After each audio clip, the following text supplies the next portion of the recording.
Ayının bu gecəsi kifayət qədər səs-küylü keçib, bir neçə ünvanda baş verən yol nəqliyyat hadisələrində xəsarət alanlar olub. Şəhər içində işləyən əməkdaşımız Nurlan Rafiqoğlu'nun kamerasına ilk tuş gələn hadisə isə Nərimanov rayonu ərazisində qeydə alınıb. Hadisə nəticəsində bir nəfər xəsarət alıb.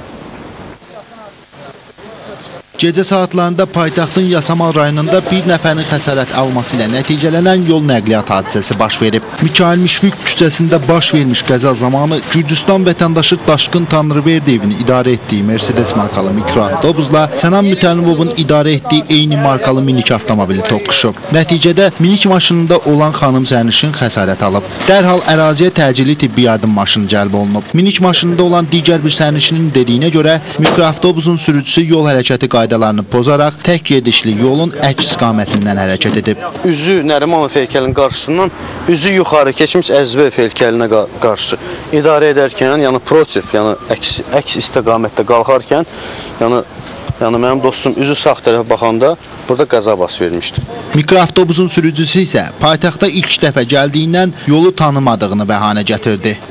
Yox, mən adına sonra deyirəm ki, deyəsən biz düz getmirik, hə? Dedilər ki, hə, düz gəlmədi bu şey.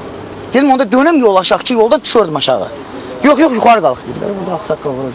Sizin maşında xəsarət alanlar? Yox, şükür, salamatçılıqda yoxdur. Dərhal hadisə baş verən əraziyə Yasamal rayon Dövlət Yol Polisi İdarəsinin əməkdaşları cəlb olunub. İlkin ehtimalla görə qəza mikroavtobusun sürücüsünün yol hərəkəti qaydalarına düzgün riayət etməməsi səbəbindən baş verib. Minik avtomobili yararsız hala düşdüyündən evakuator vasitəsilə ərazidən uzaqlaşdırılıb.